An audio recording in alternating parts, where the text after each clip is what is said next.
Hello everyone! With so many amazing roguelikes and roguelites out there, some truly great games are still underrated and deserve way more love and way more hype than they get. So today, here's my list of the most underrated roguelike games you should definitely check out. Well, let's get into the list.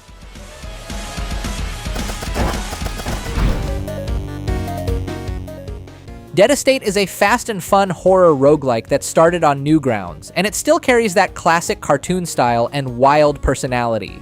The game uses colorful pixel art with a comic book look, and you explore a monster-filled mansion from an isometric top-down view. In Dead Estate, every run sends you climbing higher and higher through a haunted mansion. Each floor has its own theme, enemies, and a powerful boss waiting at the end. To fight that boss, you first need to find a boss key and unlock the boss room. A full run usually takes about 20 to 40 minutes, or much less if you die. All in all, if you love arcade-style roguelikes, Newgrounds humor, and B-movie horror vibes, Dead Estate is absolutely worth checking out. Unless you... Okay, yeah, we're short. Unless you want to haggle?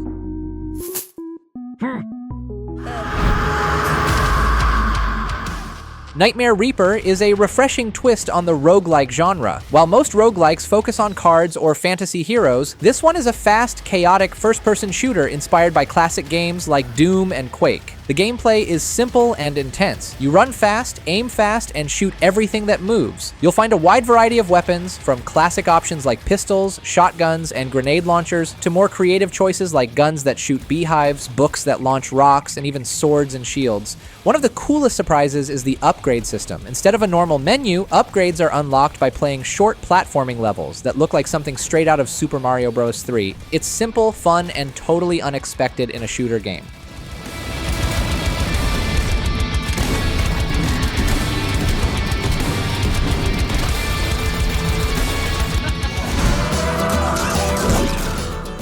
Atomicrops is not your normal roguelike game. It mixes fast bullet hell shooting with chaotic farming. In every run, you play through 5 seasons. Each day gives you only a short amount of time to explore dangerous areas, defeat enemies, collect seeds and upgrades, and rush back to your farm to plant and water your crops. When night falls, waves of monsters attack your farm, and you must defend your plants against relentless enemies. The farming part is simple, but it makes the action even more intense. You are trying to plant and water crops while enemies are shooting at you from all directions.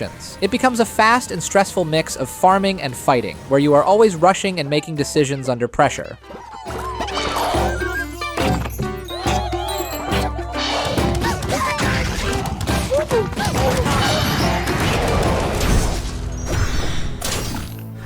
Vault of the Void is a card-based roguelike that feels very close to Slay the Spire. When you start a run, you choose a character and then pick between 2 different decks. After that, you jump straight into a map filled with icons and paths to explore. There's no deep story here. The focus is all about combat and card strategy. In battle, everything depends on your cards. Each turn, you get a limited amount of energy to play cards. Some cards attack, some cards block damage, others create combos, effects, and special abilities. Your deck can only have 20 cards total, so every choice in this game matters.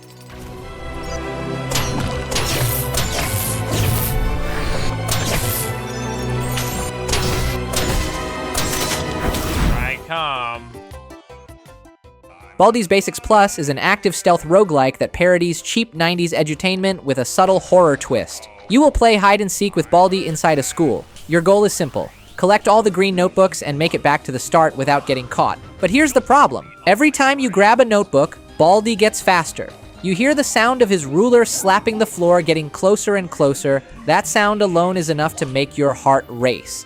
And Baldi is not alone. Other characters try to stop you too. The hall monitor sends you to detention if you run. And yes, Baldi can still catch you in detention. What makes this game special is how different it feels. It's funny, scary, and stressful at the same time.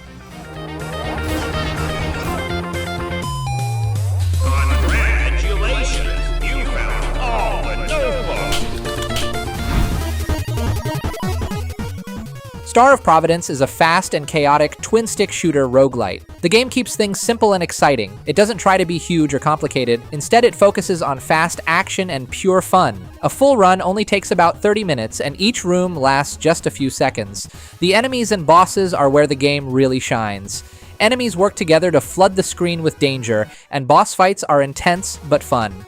They don't waste your time with giant health bars. Instead, they throw wild attack patterns at you that test your reflexes. Even late game bosses keep changing their moves so fights never feel boring.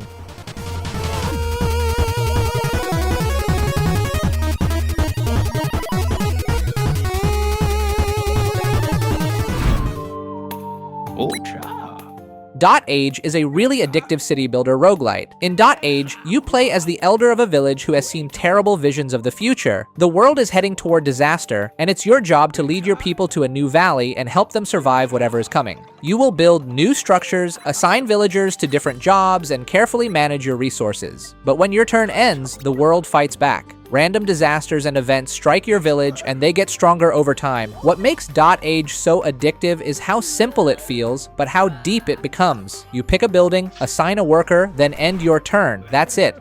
Over time, you'll say, just one more turn. And suddenly, 2 hours are gone.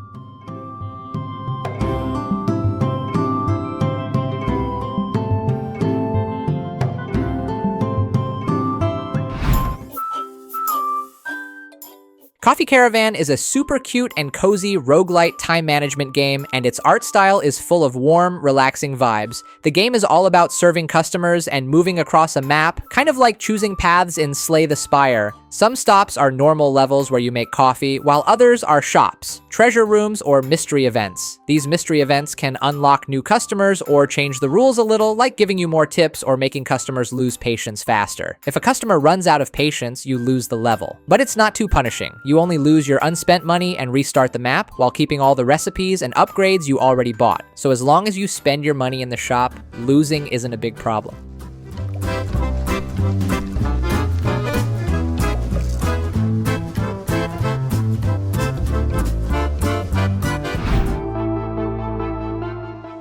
Wall World is a roguelite game where you climb an endless wall using a giant spider mech.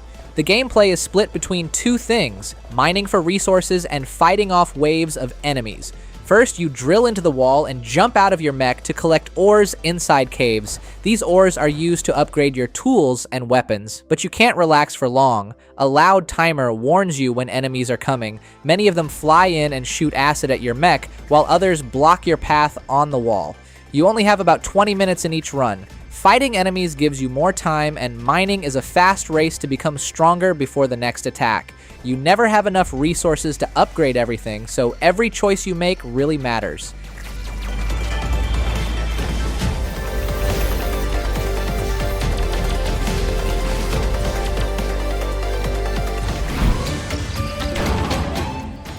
Patch Quest is best described as bullet hell meets Pokemon with roguelike elements. This is a top-down shooter where you explore a huge maze-like world. The heart of the game is how you fight and how you use enemies. You have two main tools, a blaster and a lasso. Your blaster can switch between different ammo types, like homing shots, burst fire, or explosive rounds. The lasso lets you catch enemies and ride them like mounts. Every enemy has its own special ability, and the more you use them, the more skills you unlock. This is what makes each run feel different. You mix and match blaster ammo with monster abilities, creating tons of playstyles. And because the skills you unlock from monsters are permanent, you always feel like you are getting stronger over time.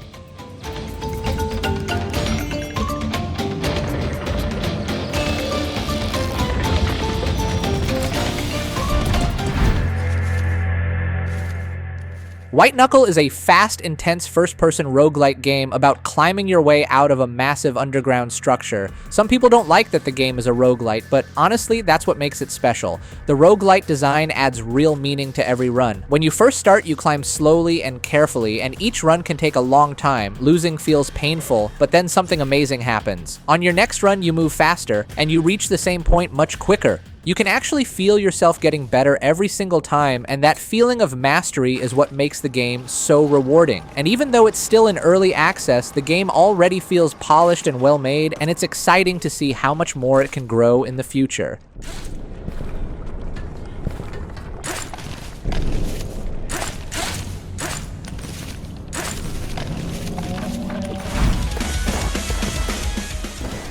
Turnip Boy Robs a Bank is a silly, charming little roguelite that knows exactly what it wants to be. Fun, weird, and full of jokes. It mixes classic top-down exploration like old Zelda games with cute cartoon graphics and non-stop puns, turning a simple bank robbery into a short but very memorable experience where the humor is the main star.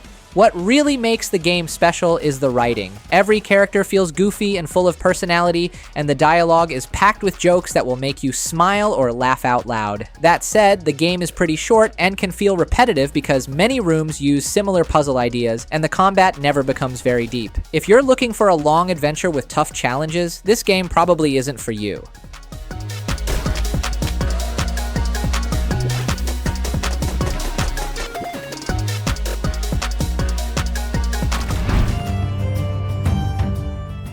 Emberward is easily one of the most fun tower defense roguelite games out there. The main idea is simple but brilliant. You build a maze using Tetris-like blocks, then place towers on top of them to stop waves of enemies. Just placing the perfect block to fill a gap or complete a corner feels incredibly satisfying, like solving a puzzle while defending your base at the same time. The game has several different stages, and each one adds a small twist that forces you to change how you play. Because of that, it never feels boring. It's the kind of game where you say, just one more run, and suddenly hours are gone.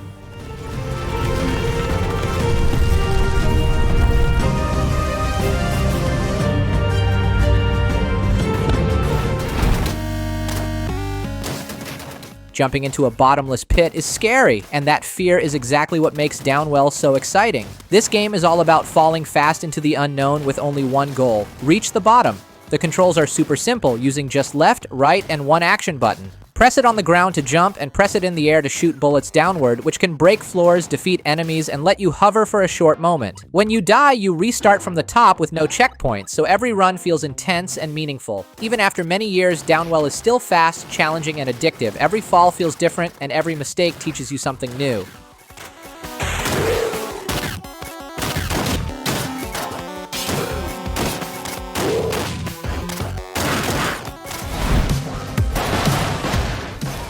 MULLET MADJACK is a fast, crazy, roguelike FPS where you kick doors, shoot robots, and race against time like your life depends on it. The game takes place in a wild retro future inspired by 90s anime. You play as Jack, and he only has 10 seconds to live.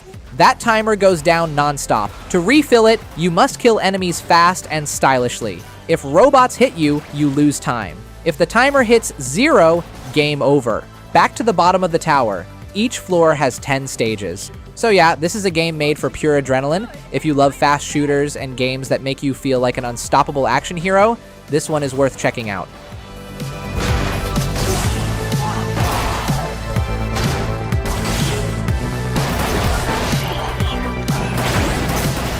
That's all for today's list. Subscribe and like for more exciting new roguelike and roguelite games. That's it, and see you next time.